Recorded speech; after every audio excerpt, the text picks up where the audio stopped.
Yes.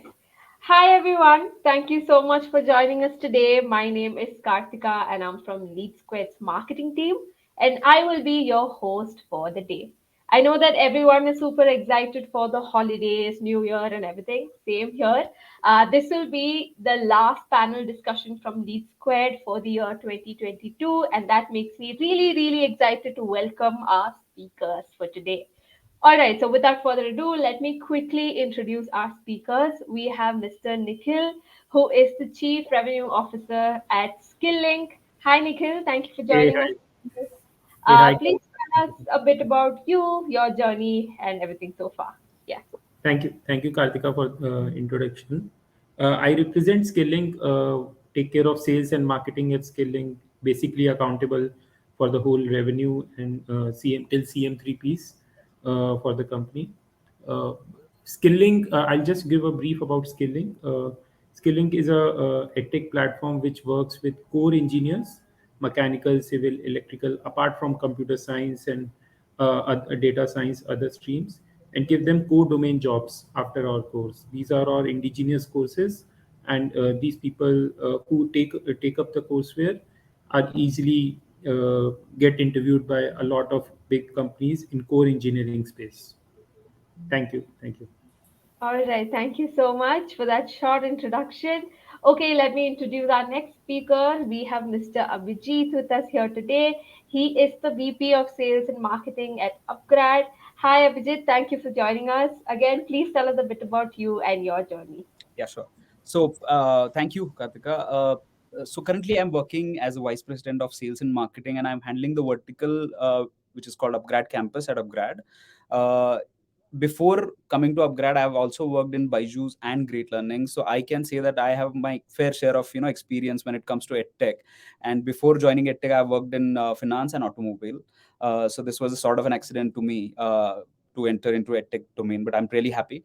Uh, a little bit about what we do, why we do, and how we do. So, Upgrad Campus was started by Upgrad in 2021. So we come from similar domain as Nikhil. We are dealing into undergrad students. So we realize that I think there is a huge gap between what is being taught in the institutions and what is being expected by the industry. And we at Upgrad Campus are trying to bridge that gap, where like students can get something that is state of the art and actually get a good kickstart to their careers. So that's why we started Upgrad Campus, and we are into tech and non-tech programs like data science, business analytics, artificial intelligence, machine learning, and digital marketing as well. Uh, so we provide these courses to undergrad students, and we provide placement opportunities to them. We have seen almost 10,000 plus enrollments or students in last, let's say, 14 months to go. And I think that has proven us a point that we were right when we said that there is a gap to be filled, and we are trying to bridge that gap and trying to help the students stand out from the crowd. So that's about us. Thank you so much, Abhijit. I know for a fact that there's so much to learn from both Abhijit and Nikhil today. So let me introduce our moderator for the session as well. We have Mansi here. Mansi is the Director of Strategic Accounts here at LeadSquared. Hi, Mansi. Thank you for taking the time to join us today. Yes, please tell us a bit about you. Hey Kartika, hi, and good afternoon everyone. Thanks for the lovely introduction, Kartika, by the way. So I'm Mansi, like Kartika said, I'm Director Key Accounts at LeadSquared. So I've been associated with LeadSquared for last 1 year, and my overall responsibility to ensure that there's a growth and success happening for each of our customers, especially in EdTech. So yeah, so that's what I'm responsible for, and that's what day in day out we are ensuring that you know we make our customers successful. Yes. All right. So before I hand the session over to Mansi so that she can, ask all the questions and give us very knowledgeable discussion, I just have a few pointers for the audience as well. So yes, to the audience, we do have a couple of options towards the right side corner of your screen. There's a poll tab where we'll be publishing lots of polls during the webinar. You can react to them. We'd love to hear from you. And also, you have a questions tab where you can ask questions to our experts. They'll be taking the questions up towards the end of the webinar. So do stick around for that because, yes, your questions will get answered. And of course, we have a chat tab where we can network. All right. And for better experience, please put your screen on full screen. And yes, the recording will be available to you after the webinar. All right. So I think with that, we can start the roundtable and the panel discussion. I will quickly go backstage. Mansi, over to you. Sure. Thank you. Again, good afternoon, everyone. And thanks, everyone, for joining this webinar. Thanks, Nikhil and Abhijit, for especially making out time to, join this roundtable. So, like we were discussing, right, EdTech has been quite eventful for last 2 years, where we saw a surge in terms of the learners signing up online for online courses to a shift where likes of Byju's and Academy has been moving to a hybrid model of online and offline. And this year has been a winter year in terms of funding is what we can see, and the funding is almost half of what we received. I mean, overall, what EdTech received in 2021, and the market is also seeing a liquidity crunch. So my question is actually to both of our speakers today as to what are those key strategies and what are those key decisions which can help our budding edtech players in the market to kind of ensure that they can dodge the problem of liquidity crunch. That is one. Also to pivot as per the market sentiments, which are ever changing. Abhijit, if you would like to take that up first. I will not just talk for edtech as a sector, but I will talk about any startup that that is started as a new idea or new sector entirely. Like edtech is just a relatively new sector in India. So any startup that starts, I think it goes through three phases in its lifetime.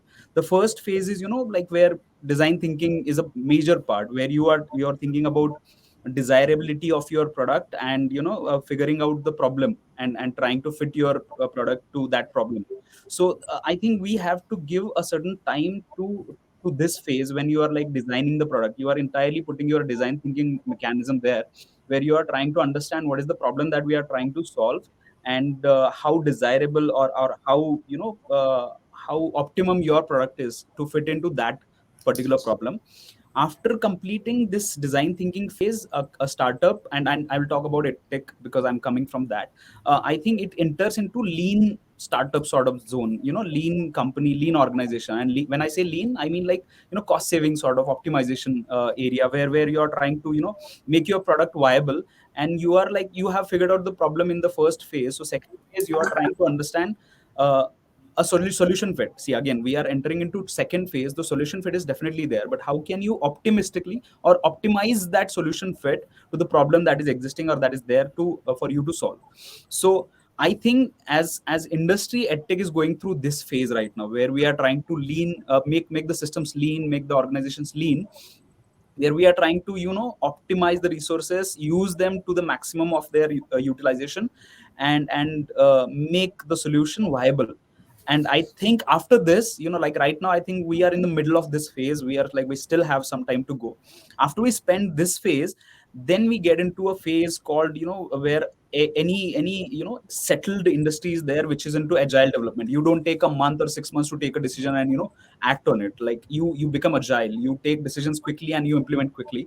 So once you have this viability of your product and solution fit is there, then nobody's going to stop you from becoming that agile sort of organization, where you are trying to make your solution or your product more and more feasible. At the same time, you are trying to fit that feasibility into growth. So that is a growth phase when we are talking about agile.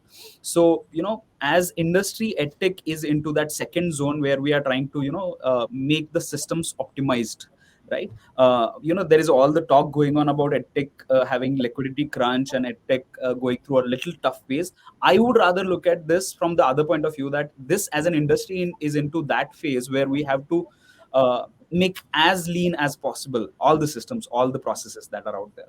So I think that's my opinion. And what do you think, Nikhil? Thanks, Abhijit, for the insights. See, my perspective is first of all, any product, Mansi and Abhijit, there needs to be a tangible outcome for the recipient, for the customer, for the student who is taking up the product.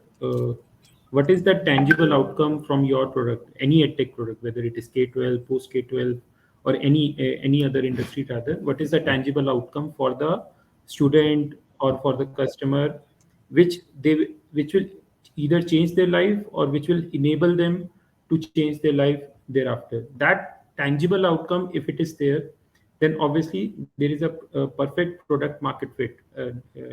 Not because of funding or anything. It would be like pure product which is liked by the customer.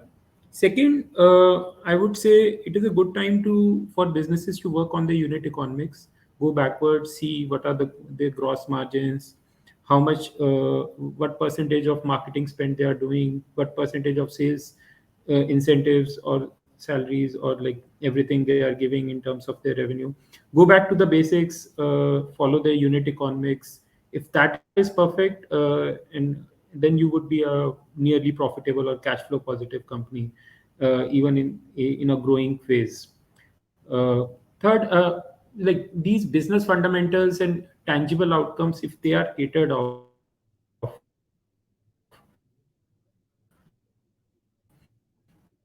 then those would be my two things, like which someone has to take, should look at very deeply in their businesses, and then everything else would be an outcome of that, and rest apart, like all these things, uh, performance driven, percentage, like once those unit economics parameters are in place and you are working towards achieving them, then obviously there is no stoppage for growth, Mansi and Abhijit, according to me. I think very rightly pointed out by both of our speakers, Nikhil and Abhijit, that cost optimization, profitability, looking at unit economics is what the entire industry is doing, right? I mean, the big players, if we look at, everyone is taking some or the other initiative to kind of ensure that they're moving towards profitability. So, what I would like to understand from both of you is what are the key, I would say, processes which are, the teams or the EdTech is actually revisiting to kind of ensure that they're moving towards profitability and towards cost optimization. So, Nikhil, if you would like to share your inputs there. Yeah, Mansi. So first of all, for us, like I'll take an example. We'd love to see uh, where we stand in terms of an EBITDA positive company in our marketing cost, where we stand in terms of our sales cost, where we stand in terms of our gross margins, where we stand in terms of our other operational cost, and see what optimizations we have to do in every aspect. For example, my marketing cost should not be more than 10 to 15% of my revenue, in a profitable company. So how do I achieve that?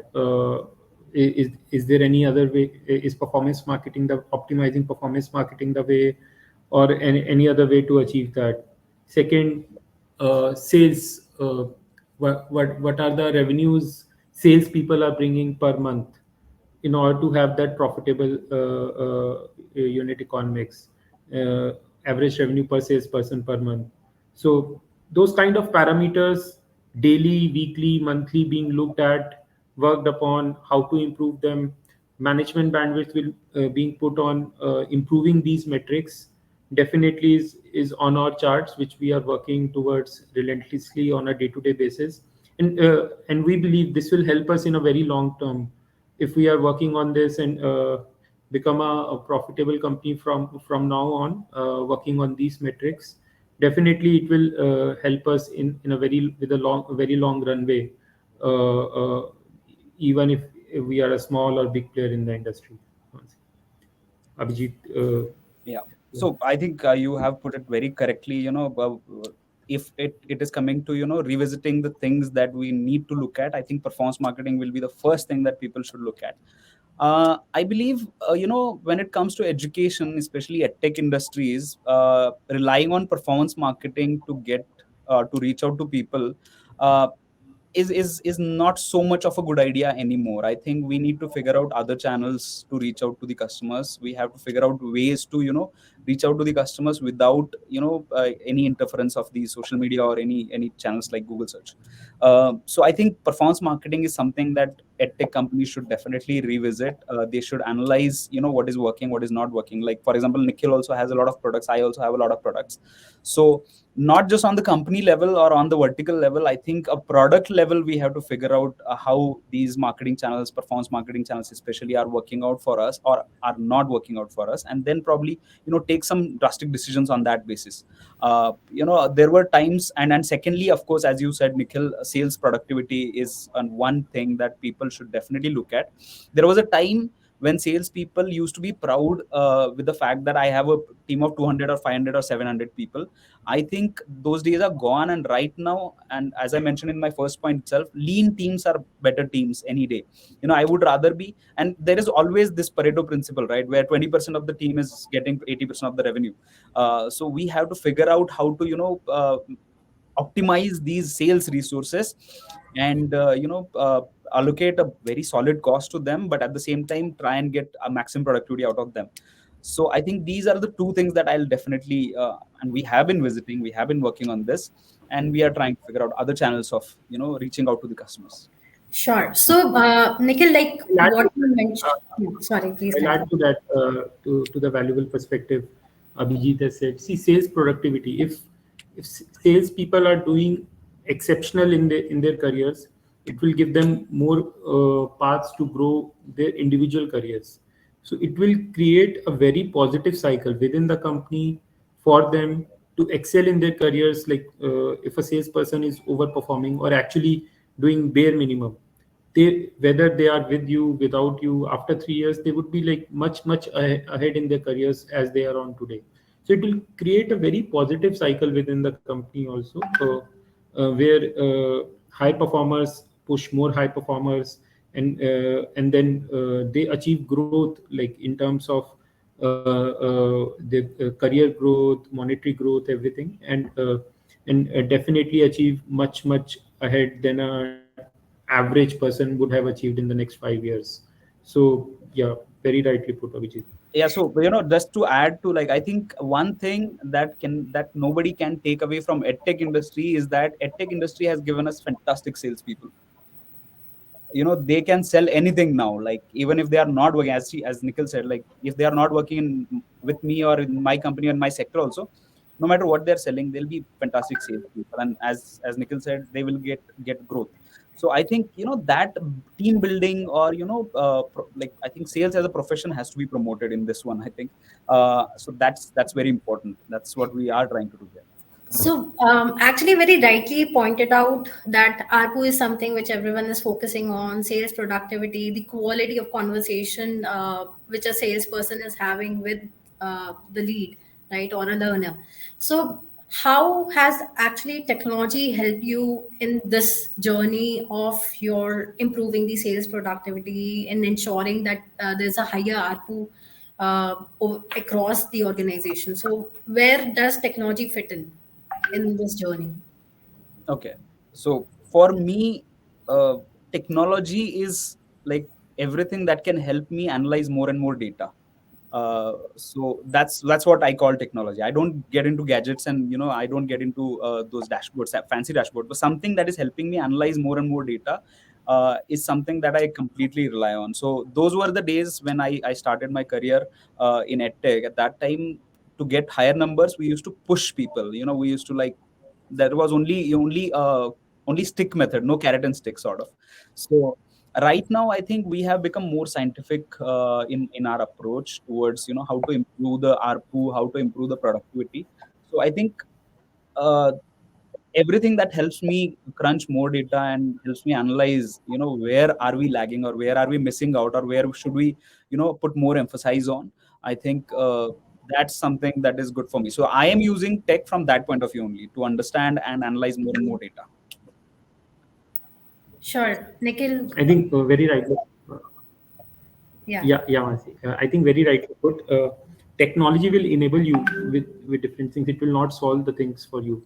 Like with more and more data, whether you are checking your talk time, first call time tat, your first call talk time, how many calls, your overall talk time for the day, number of calls for the day, number of new calls for the day, follow-ups for the day. with platforms like LeadSquared and other CRM functions. Like if you are tracking these or all these variables for your sales team, and moreover, apart from tracking, making those numbers visible to the people who are actually doing that stuff, because I can track in a dashboard if they are not visible to them like on a day-to-day basis. So visibility is also one of the factors which is helping me to make them realize that this is the parameters they should an ideal salesperson should be doing. These are the parameters they are at, and then improve on them day on day, week on week. So those parameters really help in terms of technology. Then apart from sales productivity, a lot of product innovations can be done in terms of these softwares. For example, lead automation. A lot of intelligence has been put nowadays for which lead to give to which salespeople, which domain. For example, we work in mechanical, electrical, civil, a lot of different kinds of domains. So which lead to give to which salespeople. Uh, so different kinds of intelligence based on language, based on state, everything. So different kind of intelligence at product level, if we can implement that. So it is definitely an enabler if used in the right manner, Mansi. Sure. And So, to add to that point, like I spoke about data, I always have been wondering that why is nobody working on a machine learning model which can tell me the probability of a person to buy my product. And it can be like for any product, not just edtech product, but I'm coming from edtech, so I'll talk. So, I think people should start working on this kind of models where you will understand the probability of buying or not buying your product based on a certain criteria, certain aspects of those prospective leads. So, and I am personally working on something like this. So, technology can help us that way, so that we'll understand. Because sales productivity, see, Nikhil and I have been talking about sales productivity, sales productivity. So when we talk about sales productivity, we need to understand that we cannot uh, m- make our team do, with something which is not going to give us optimum results. So to make sure that the team is putting efforts at the right places, I think we need to guide them towards those right places, and technology is going to help you in that way only, where we can build a model which can tell us like what is the propensity or what is the kind of customer you are dealing with, and how much time will it take, and whether it will close the deal or not. So that's how I think technology can help. sure. So I think one side of our, I would say, in technology is more of an enabler in terms of the overall sales process, which is there. But thinking from the other side, I mean, thinking from the learner's side, so learner experience, irrespective of whether a company is focusing on cost optimization, reducing the bottom line, or increasing the top line. I mean, that is something which remains consistent. So, from that perspective, how do EdTech ensures that the learner experience in terms of the communication which is going to them, the counseling which is happening?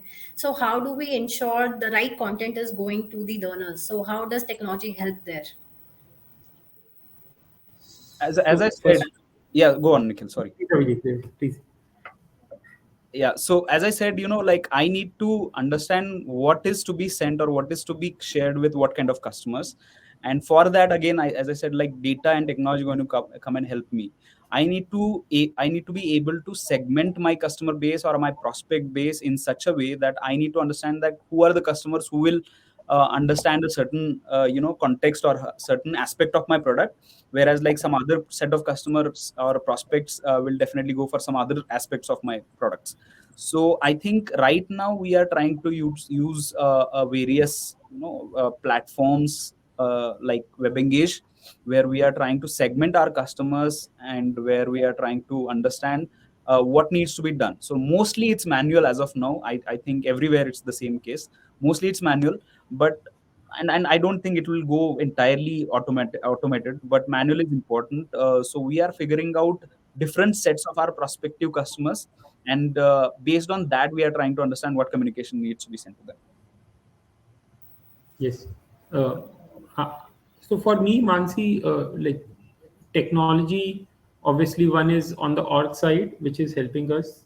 On the learner side, on the student side, EdTech is definitely enabled to democratize this education system, which was till date uh, like available at IITs or top institutes for us. Like we can go and replicate similar quality of education to the masses, so that they get exposure to core engineering. Like I'm talking about engineering because that is where we are predominantly working in core engineering stuff, which helps them enable their careers from here. So, for example, if a student doing a course with Skilling or any other organization gets an opportunity, a mechanical student gets an opportunity to work in companies like Mercedes Benz, BYD, and like the top companies. These are from not from IITs, just other students. That is definitely an enabler for the students and democratizing that quality education across functions. It can tomorrow it can be right now it is finance also for some players, digital marketing, and the possibilities are endless. So it would be as the future would be more skill oriented rather than degree oriented. It enables a large quantum of population to upskill them and use that technology and use those skills in the right manner to build their career from here on. I think, yeah. So, like what you mentioned, right? I mean, we are moving from degree oriented to more of a skill oriented sort of a market sentiment is there, and learners are more focusing on that.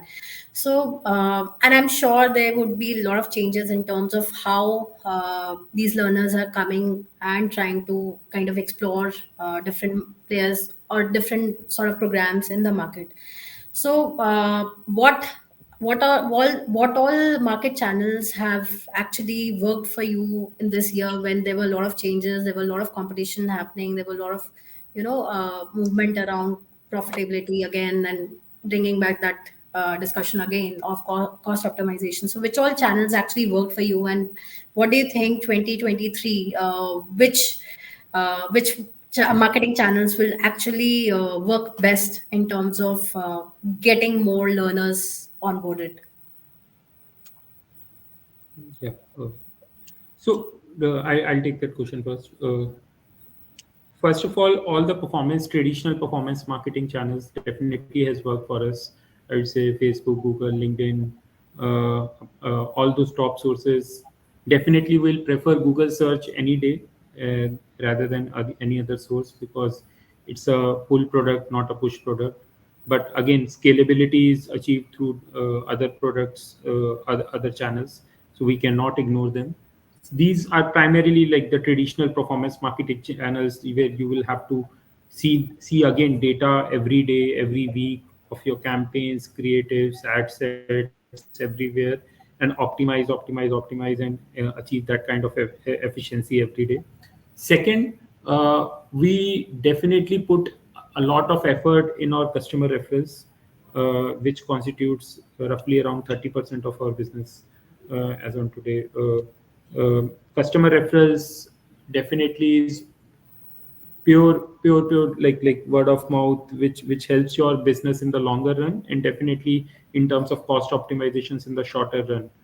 This is one channel which would be always dear to us, and we'll be relentlessly working on improving this particular channel, primarily because if you see the top businesses in the world like Dropbox, Airbnb, Uber, everyone's growth story has been through referrals. And if we have to build a very like uh, big business at a lower cost and a top business, customer referrals and word of mouth will definitely play a good part in our journey. And then apart from all these, SEO and all has been like a good action point for us. And obviously we are improving day by day on that, trying to improve day by day on that particular front, and not just relying on performance marketing.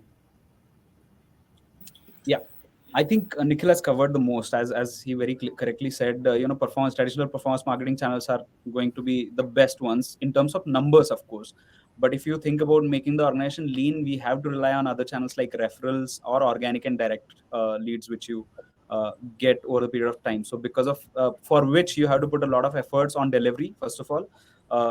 by which you will increase the percentage of referrals, and other side you have to put a lot of efforts on search engine optimization and similar areas, if not brand awareness. Of course, brand awareness will increase your direct traffic, but if you don't want to do that, or if you want to like save some money there, I think SEO is a good way to increase direct and organic traffic, which we have been seeing.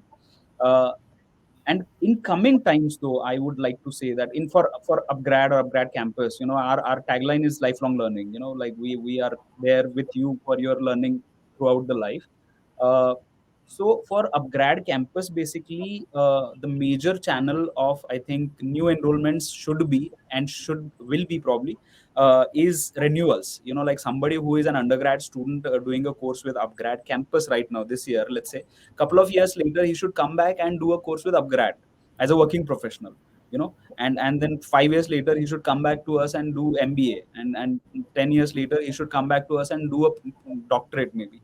So one customer, and we are trying to hold that customer throughout his life. So the lifetime value of a customer will be the highest revenue generator for us, because today I'm spending X amount. Let's say I'm spending 60% of marketing percentage as a percent of revenue, but that 60% will go down drastically or entirely to zero if we follow this plan where we are planning to retain them. And to retain them, I think delivery becomes more important. That if we are giving them good learning experience today, they'll come back 2 years later, and then 5 years later, and then 10 years later maybe.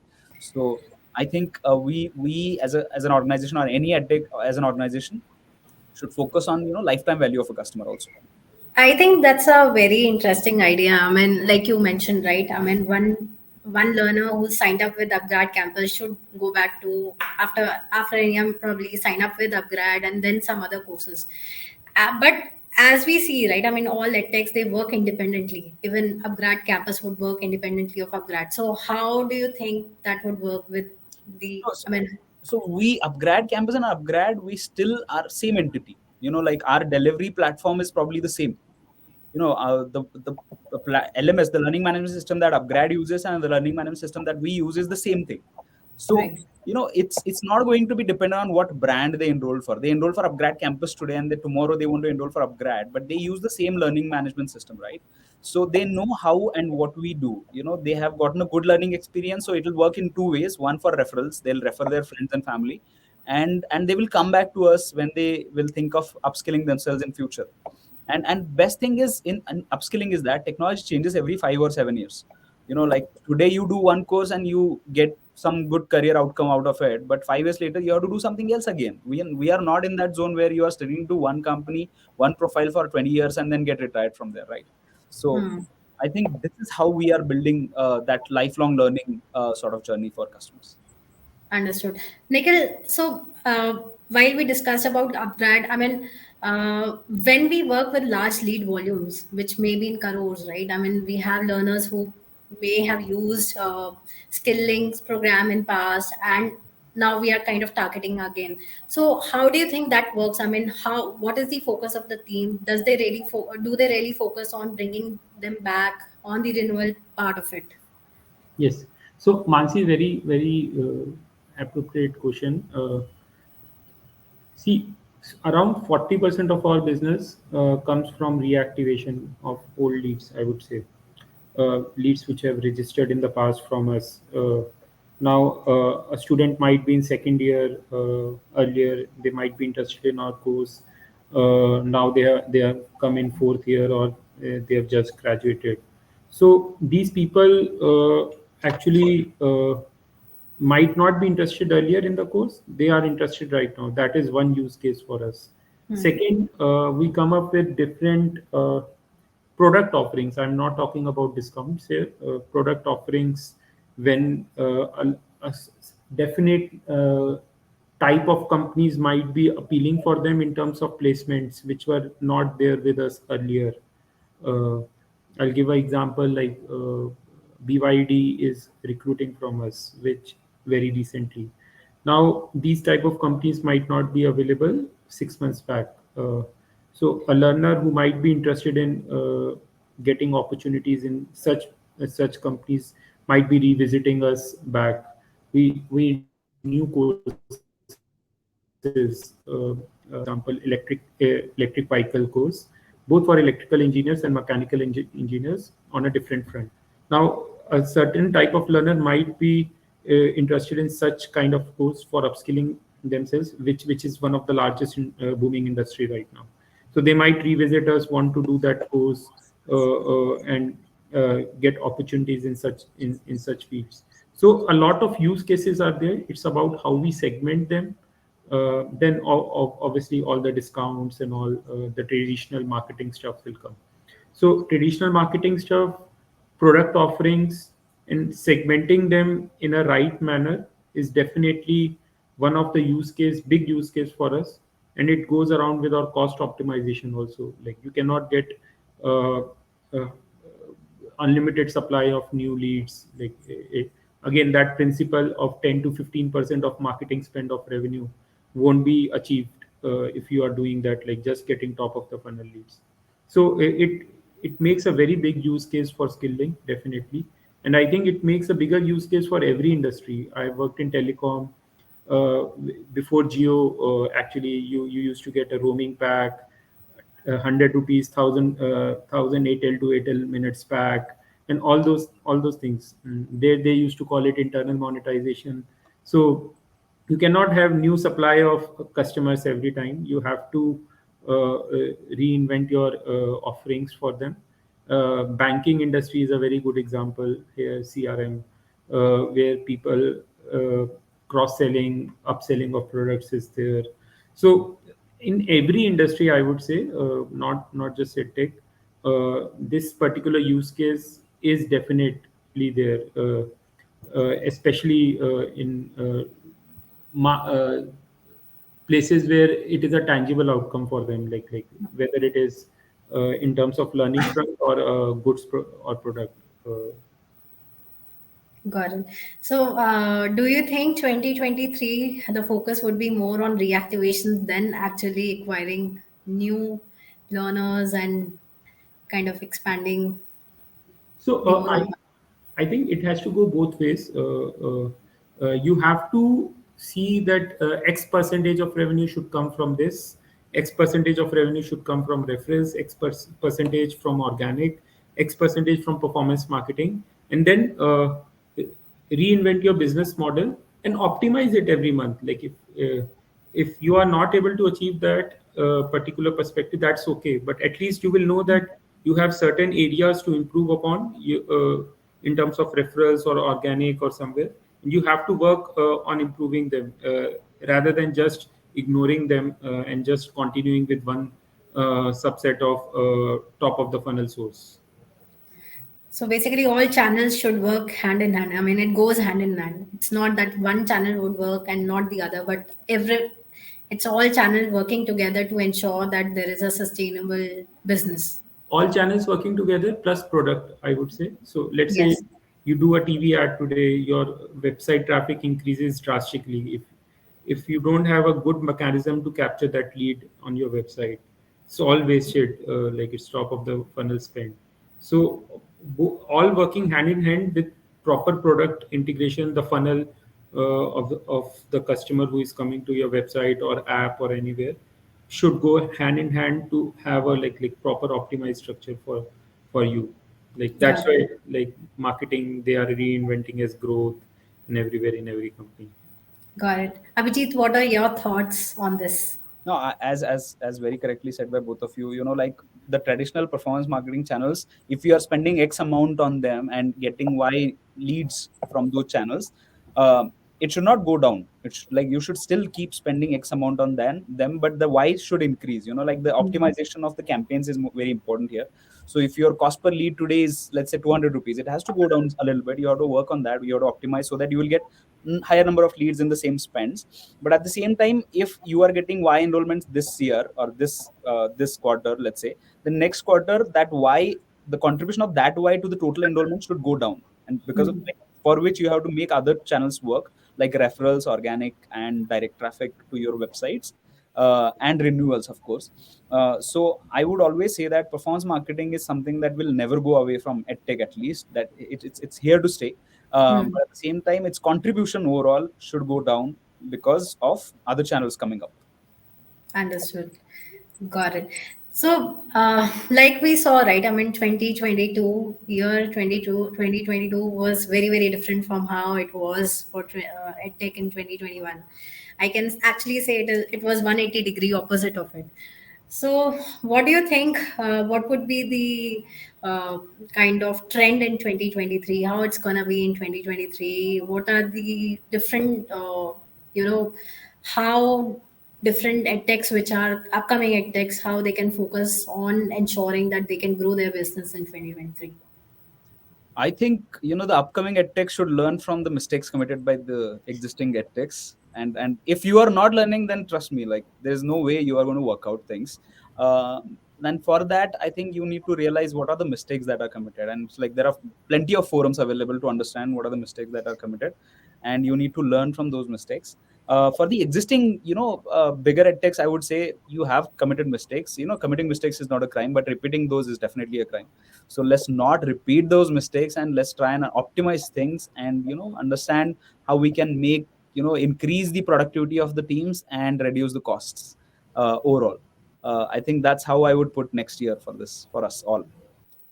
Got it. Nikhil, what do you think? What would be the trends in 2023? What people should focus on to ensure that they have sustainable growth? Sorry, I lost my connection a bit. Yeah, so we were discussing about what would be the trends in 2023, how new upcoming edtechs can ensure that they have sustainable growth. So, what do you think would be the trend in 2023? So I overheard Abhijit for a bit, Mansi. So definitely learn from what has been done in the past in the industry from other edtechs. But side by side, they will have to innovate in their own business. A lot of new edtechs would be just copying the sources, not copying, working on what other edtechs are doing in the past, and whether it is marketing, sales processes, and everything. But innovate within your business. It can be something new which you think of in terms of marketing, in terms of sales models and everything, which is uniquely apt for your business. That would definitely take you like one step closer to your goals. I would say, Mansi, apart from learning from others' mistakes and just constantly seeing what others are doing. Sure. So one is definitely learning from mistakes. That's coming across board, that we need to learn from our mistakes. And first mistake is okay, but making the same mistake second time doesn't make sense. Any other advice which you would like to give our upcoming new players in EdTech? Anything else you feel that they should focus on for the new year? Yeah, I would say rush towards profitability and not revenue is what I would Okay. suggest. From day one itself, focus on the I would say bottom day line. zero. Day zero, you should start thinking about how to make it more feasible and viable product rather than selling more products. Sure. See, I'll just go back to the first question, Mansi, here. Just have those tangible outcomes for the students, for the Hmm. customer. If your product is really beneficial to them, more and more, there are more chances of making it more viral in the community. And definitely your unit economics. You need to be very solid, at least brutally honest within yourself that this is a unit economics and this is where you have to work upon, rather than just ignoring certain aspects of the business. Sure. So, product market fit and sensible growth is what they should focus on, as would be our key takeaway from this. Got it. Kartika, you're there. So, can we? I see that there are a few questions, so we can take that up. Yes, yes, definitely. Let me just quickly read out the questions as well. Okay, so the first question we have from Ganesh. I hope I'm audible. Uh, Yes. all right, great. So the first question we have from Ganesh, he asks, how do you handle inactive leads? Meaning, what approach is used in your company, inactive on basis of activities? Anyone can take that up. Yeah. So We discussed this during our conversation, I guess. Inactive leads definitely should form a good amount of your business. It should be more CRM campaigns, which are apt for them, like based on your business innovation, based on your discounts, based on your more product offerings you might be able to provide to them, based on more tangible outcomes you might be able to provide to them, which were not there in the past. So handle inactive leads. First, product offering. Second, the channels, email, SMS, WhatsApp, and everything, reaching out to them. And then if they are doing certain kind of activity on your website, on your email, or showing interest, obviously they can be brought back into the funnel. You can assign lead scores based on different activities. If they are just coming on website, x percentage of lead score. If they are spending 5 minutes on your website, you can assign a better lead score to that particular lead. If they are just clicking an offer, x a different amount of lead score. So that kind of activities, and then prioritize the leads with the sales team for calling. All those things can be done for like handling such kind of leads, I would say. Thank you so much, Nikhil. Abhijit, would you like to add to that? Yes, sure. So as I mentioned in one of my discussions, you have to segment your inactive leads based on what were their activities, what were their source, where did they come from, what product they come for, and based on that segmentation, I think you need to decide the communication strategy for them. So first role is definitely the role of marketing team. When it comes to inactive leads, you have to activate them first. You cannot just like bombard them with like communications, telling about everything and anything that you have with you. I think you need to hit where it reaches out to the most of the customers, or where it hits the string there. I think so that's why segmentation of inactive leads becomes more important, and then strategizing the communication types to these leads once they are reactivated. I think then you have to understand how do you figure out the sales mechanism for reactivated leads, because I have been like, although I'm heading sales and marketing, but I'm a hardcore salesperson, and I can tell you that I, as a sales guy, I will always wait for a new lead to come in my bucket rather than reaching out to the old lead. And that's like common strategy or quality that you'll find in your sales teams. Yeah. You need to convince them that you need to show with numbers and data that older leads are converting at a certain rate, and new leads, fresh leads are converting at a certain rate. So either you convince them, or try and manage the source, like the flow of fresh leads to a certain team or a certain salesperson. That's how I think I would probably prefer to manage the inactive leads. Very, All very right. right with you, Abhijit. Can relate to it actually. That's what we hear a Yeah. lot from our customers. All right.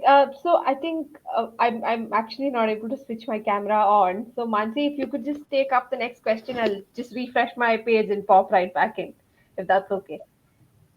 Yeah, so I think next question is from Akshat, which is around how does SEO contribute to the sales for EdTech? Best practices to use SEO as a weapon to generate revenue. See, SEO should be a definite part of your strategy.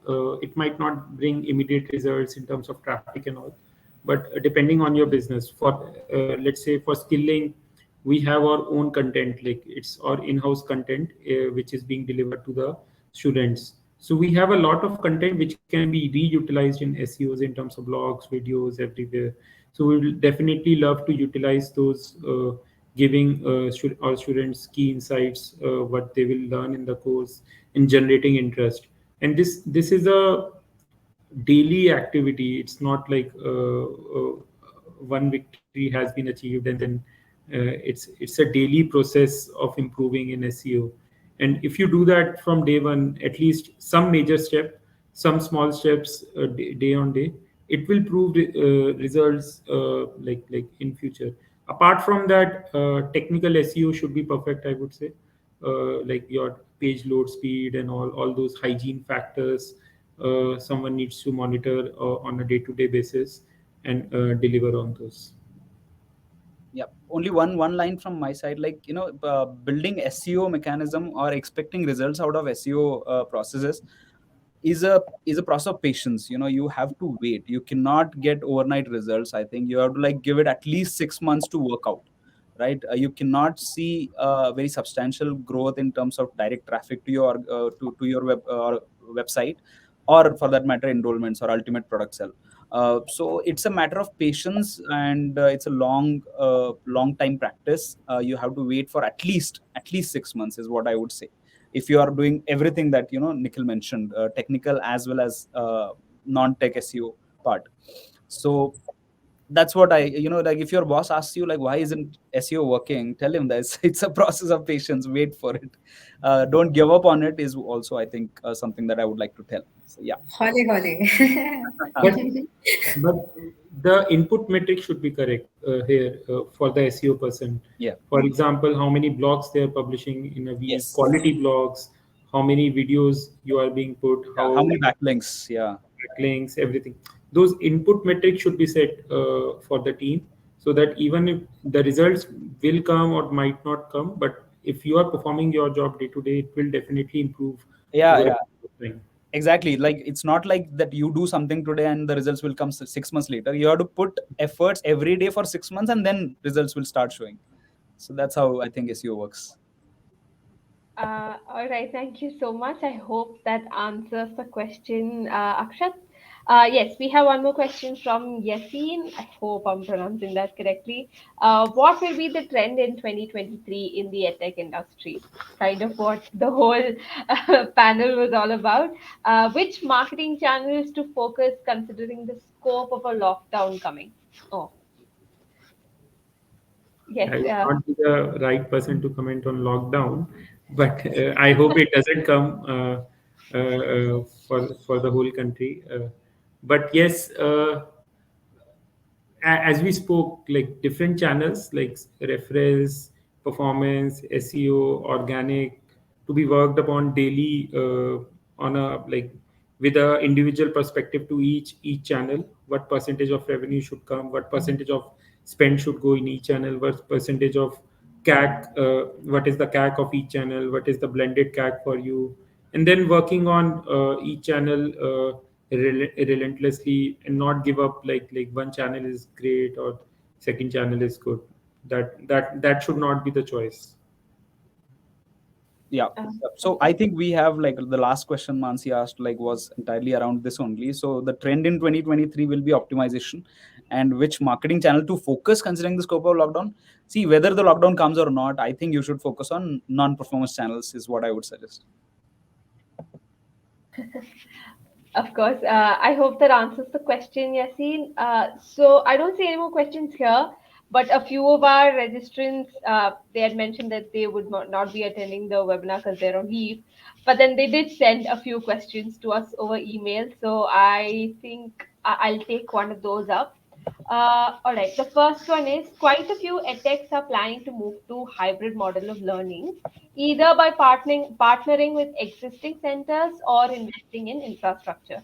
As Abhijit mentioned, what we need to make our operations more lean. So, how does this affect the shift impact aspect? I will just put it up on the chat as well so that the speakers can also just look at it.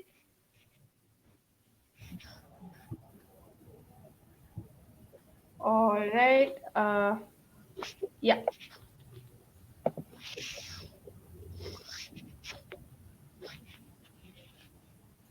Meanwhile, to the audience as well, we had put up a couple more polls. So please do respond to them. And yes, please do keep your questions coming. All right. So can anyone take that up? No, I think it's a very generalized statement when we say that quite a few edtechs are planning to move to hybrid model of, because I have seen edtechs moving away from learning centers and moving entirely towards online. I've seen that happening, and now I'm seeing some online edtech companies are going in hybrid model where they are trying to get learning centers or something like that. If you ask me personally, I am not so much of a fan when it comes to offline learning or classroom learning sort of thing, although it's like tradition of the learning education in India. uh, of course that model will always be welcome, but the scalability is a big problem when it comes to going for offline learning. And because of which, I think, we as an industry, tech industry, we have to focus on making the online learning more and more impactful. For that, completion rates have to go high. We have seen on some tech platforms the completion rate is hardly 10% or 15%, whereas some learning companies, like for example, if you ask me, our learning course completion percentage is around 95% because of the live component to it. So I think making online learning more impactful is something that I would always prefer rather than going for this offline learning model, which is, again, as you correctly said, it's going to affect our costs. The running costs are going to high. I'm not even like trying to get into like what will be the customer acquisition cost and the running cost. Entire cost per enrollment will be there. So if I have to take a decision, I would not go for offline learning. Rather, I would focus on improving the participation rate, the completion rate, and the learning experience. All right, Nikhil, would you like to comment on it? Yeah, so it depends on the requirement for your particular business. So let's say in our business, there is a small amount of people who are graduates but not employed right now. They are looking for their first job. So these people definitely want a classroom learning, 8 years, 8 hours in a day, 5 days a week or 6 days a week kind of a thing, where they can get the concepts in a short span of time, and with classroom learning, and get accelerated placement opportunities. While a lot of people who are working professionals or students might want to do at their own pace through online. So the crux is, the idea should not be let's go offline and try. If there is demand, then obviously try it. But online any day would be more scalable than offline, I would say. But offline gives you a branding presence, obviously, apart from online. So it should depend on what the need is, what the requirement is from your customers, and maybe a few experiments here and there won't matter. All right. Yes, Abhijit and Nikhil, thank you. We have one more question from Ashwin. He asked, considering the funding scenario, are the two companies expanding or downsizing their sales team? Would you like to comment on that? Or... No, I think the question is wrong. Like, it's not about expanding. As I said, right, like there were times when people used to be proudly saying that, okay, I have a team of 500 people or 1,000 people or 5,000 people. Now I would be happier to say that my team has increased its productivity from X to 3X in last 6 months. So uh, irrelevant question about funding, whether there is a funding or not, I would always be focusing on improving the sales team's quality rather than the quantity. I think Of course. very rightly put. Average revenue per salesperson, or the sales cost as a percentage of revenue, if all those parameters are like well in place for your business, uh, there's no like backing out from hiring more sales teams, more salespeople to expand your business. So it Yeah, depends on the business scenario. and when I answered this question, I'm not trying to cover up things here. I seriously don't mind hiring good quality salespeople who are productive enough. So it's not about downsizing or cost cutting. It's more about building a quality team which is more productive, or making the team productive over the period of time, more and more productive. No, definitely. That makes a lot of sense, actually. Uh, yeah, I don't see any more questions, and we've almost come to the, wrap up time of our session. So, yeah, with that, I'd like to ask both our speakers if you have any closing remarks, any, wishes for 2023, anything at all. This would be the time. Yeah. Oh, that's I don't know. I wish I earn more money next year, but that's a different. Uh, Of course. I think that everyone wishes, isn't it? Yes. yeah. But from like business point of view, I think there is a lot of I am thinking of writing an article about this. In fact, there's a lot of negative talk going on around edtech, and nobody is trying to focus on good things that are happening. I think people need to focus on those things as well. And there are organizations who are continuously trying to improve the learning experience, continuously trying to improve the tangible outcomes, continuously trying to improve the entire education scenario in India. So I think we need to like send word out for this to reach out to people, to tell them what exactly are we trying to do from a good point of view, and at the same time, a better acceptance of online learning is something that I would hope for the next year. Definitely. Nikhil, anything to add? Yeah, I think first of all, I'd like to thank you guys for this bright conversation. It gives me a good perspective, like learning from Abhijit, from the questions asked in the audience. I'll just wish everyone the very best of 2023 and for their professional and personal lives. And definitely, it would be great, like if we are working relentlessly towards our goal from the first quarter. Yes. It's Mansi, anything that you had to add? I think happy customers is what make us happy. So I hope 2023 brings us a lot of good luck and we are able to serve our customers best. And that's what I wish for, and that's what I would say that Right. anyone would want from our team. Happy customer, is Definitely. that for me? Of course, of course. I Yeah. thought this was the right platform to share. Definitely. Yes. Yes, so with that, I think we have come to an end of our discussion. First of all, I would like to thank our speakers for taking time off from your very busy schedule and coming and educating us about the world of EdTech. And of course, Mansi, thank you so much for asking the right questions. And yes, to the audience, of course, thank you for all your questions. Thank you for reacting to our polls. And I know that it's holiday season. Everyone's excited to go on a day off or maybe more. So I hope and wish that all of you all will have a great holiday season and of course a very good 2023. And let's hope for the same for the edtech industry as well. All right. So thanks one more time to everyone here. And of course, with that, we come to the end of the session. Thanks, everyone. Have a wonderful day. Thank you, Thank guys. you Thanks for so much. inviting. Thank you. Happy New Year, everyone, and Merry Christmas Happy as New well. Year. Bye bye. Thank you. Bye bye. Bye.